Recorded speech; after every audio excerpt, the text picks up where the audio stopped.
దీన్ని ఈ దారిలో పెట్టుకోరా, నీ దారిలో నీ అభిపాజ్ఞల్లో పెట్టుకో, నీవు నన్ను చేరడానికి, సుఖం పొందడానికి, సంతోషం పొందడానికి దాన్ని అభ్యాసం చేసుకో అని చెబుతున్నారు. నువ్వు ఆ శాస్త్రం కాడికే రాకుండా, ఆ మాటలే వినకుండా నీ ఇష్టానుసారంగా జీవిస్తా అంటే పందులు కుక్కలే పుడతారు.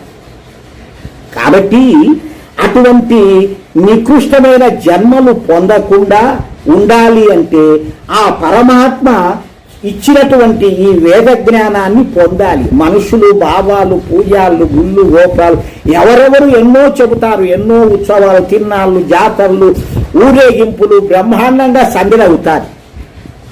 ఏమిటికి కారణము? ఒళ్ళులో ఉన్న కోరికలు రేపుకోవడానికి. అవన్నీ చూసేది ఎవరు లేడము, ఇంకా అది బాగుంది ఇది బాగుంది అని కేకలు పెట్టడము, అది ఇది రకరకాలుగా ఇంకా అక్కడికి పోయి చూద్దాం ఇక్కడికి పోయి చూద్దాం.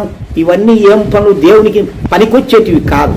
ఇవన్నీ మనుషులు చేయడానికి. అందుకే లోకమంతా ఇట్లా నాశనమైపోతానే ఉంది. ఈ ఆచారాలు ఉన్నంత కాలము లోకం ఎప్పుడూ బాగుపడదు. ఏ జీవులు, ఏ ఆత్మలు కూడా బాగుపడవు. నాశనం వైపే పయనిస్తాయి. పశుపక్షాది క్రిమికీటకాల జన్మలే ఎత్తుతూ ఉంటాయి.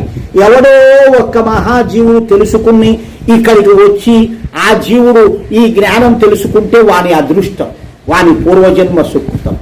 ఇక్కడికి రానివాడు మాత్రము పంది కుక్క జన్మలు ఎత్తుకుంటూనే పుడతాయి. కాబట్టి ఇటువంటి కథలని దేవుణ్ణి మనము కదులుతాడు, తిరుపతిలోంచి మా ఇంటికి వస్తాడు, లేకపోతే నందవరంలోంచి సోరమ్మ మా ఇంటికి వచ్చాది, యాప్రాల సోరమ్మ ధరం కాదు అని అక్కడికి పోయి చంపుతుంటారు. చూడండి, సోరమ్మ అంటే ఒకటే సోరమ్మ అనుకోవచ్చు, అంతటా ఒకటే కదా. ఇది లెక్క వేసుకోవాలి. ఈ రకరకాలైనటువంటి విధానాలతో మనము అసలు దేవుణ్ణి మర్చిపెట్టాం. మరి మనకు ఊరి నిండా దేవుళ్ళే. అంకాలమ్మ, సుంకలమ్మ, పోలేరమ్మ, పోతరాజు, పుట్టెలమ్మ, తట్టెలమ్మ, ఇలా అనేక మంది మనిషికి ఒక అమ్మగాళ్ళు, ఒక అయ్యగాళ్ళు తయారైనారు.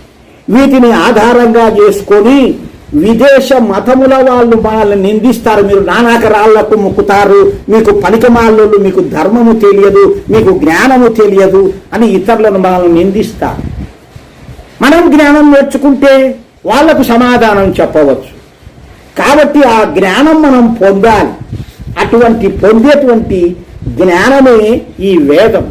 ఏకం సద్విప్ర బహుదా వదంత్యగ్నిం యమం మాతర్శ్వారమాహు. పరమేశ్వరుడు ఒక్కడే అయ్యి కూడా విజ్ఞానుల చేత ఆయన ఇంద్రుడు, మిత్రుడు, వర్ణుడు, అగ్ని, దివ్యుడు, సుపర్ణుడు, గరుత్మంతుడు, యముడు, మాతరిశ్వ ఇత్యాది పేర్లతో చెప్పబడుతున్నారు అని ఈ యొక్క మంత్రార్థం. పేరులకున్న అర్థము శ్రీ దయానంద మహర్షి సత్యాత ప్రకాశములో రాశారు, తెలుసుకోవచ్చు అక్కడ చూచి. ఈ విధముగా పరమాత్మ ఒక్కటే అని నమ్మగలిగిన నాడు మీకు జ్ఞానం వచ్చినట్లే.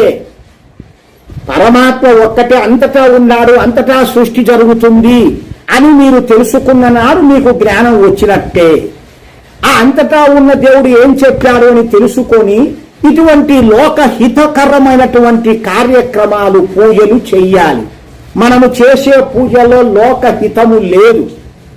టెంకాయలు కొట్టుకుంటాం, మనమే తింటాం. పొలగము అది ఇది అది వేస్తాము, పల్లెర ఇచ్చరాకు అది మనమే తింటాం. ఎవడన్నా లోకానికి ఉపయోగపడుతుందా? ఏ జీవుల కన్నా ఉపయోగపడుతుందా? లేవు. కాబట్టి ఆ పూజలు కాదు. ఇందులో ఆహుతి ఇవ్వండి, అగ్నిలో యజ్ఞంలో వేసి ఎంతటి వరకు పోతాదో ఆ నెయ్యి అందులో వేసి ఔషధాలు, కొబ్బెర ఎంతవరకు పోయి మేఘమండలం, సూర్య చంద్రాదులు కూడా అక్కడ కూడా తిరుగుతుంది ఈ యొక్క శక్తి, ఈ యొక్క హవిస్సు. అంత గొప్ప పూజలు వదులుకొని పనికి మాలిన పూజలు చేసుకుంటూ పనికి మాలిన జన్మలు తెచ్చుకుంటూ ఎందుకు మనము వృధాగా అయిపోవాలి? కాబట్టి ఎక్కడో ఎట్లాగో ఇక్కడికి వస్తున్నారు, కొంచెం ముందంజ వేయండి. మేము తెలుసుకోవాలి. ఏవైనా పుస్తకాలు ఉంటే చిన్న చిన్నవి తీసుకొని చదువుకోండి. దీని యొక్క మార్గం ఏమిటి అని తెలుసుకొని ఒక మంచి మార్గంలో పయనించాలి. ఊరికే పోతివమ్మ వస్తివమ్మ అనుకుంటే ఏం ప్రయోజనం లేదు. గుళ్ళు గోపురాల కాడ పుణ్యానికి భోజనాలు పెడతాంటారు, పోతారు, తింటారు, వస్తారు. ఏం ప్రయోజనం? ఏ జ్ఞానం వస్తుంది? పెట్టేవాడికి రాదు, తినేవాడికి రాదు. వాడికి పాపమే, అందరితో అడుక్కుంటాడు. తిన్నవాడికి వీడికి పాపమే. అంతా సోమరులే అవుతారు తప్ప ఒకరన్నా జ్ఞానము కలిగి ధ్యానము చేయగలిగే శక్తి సంపాదించుకుంటున్నాడా? లేదు. బాగా ఆలోచించండి. కాబట్టి దీన్ని మించినటువంటి దైవత్వము ఇంకొకటి లేదు. ఏ మతాలలో పోని, ఏ యేసుక్రీస్తులు, మా అల్లా, వాళ్ళు వీళ్ళు రకరకాల వాళ్ళ కొలసని వాళ్ళకి ఎవరికి ఏమీ రాదు. అందరికీ జంతు జన్మలే వస్తాయి. బాగా గుర్తుంచుకోండి. వాళ్ళు బతుకుతున్నారే బాగా, ఆ దేవుళ్ళను కొలుస్తా అంటే మేమెందుకు బతకలేము అనుకుంటారు. ఇవన్నీ ఒట్టిది. వేదము తప్ప మరో మార్గమే లేదు. గడ్డాలు మీసాలు రకరకాలు పెట్టుకుని స్వామీజీలు కానీ, అఘోరాలు కానీ, గొప్ప గొప్ప వాళ్ళు భక్తులం అనుకునేటువంటి వాళ్ళు కానీ పైన పోయినా సరే వేదము జ్ఞానము ఎరగంది భగవంతుని మోక్షం పొందనే లేడు. తిరిగి ఎన్ని జన్మలకో కొన్ని జన్మలకైనా కూడా వేదములోకి వస్తేనే వారికి దేవుడు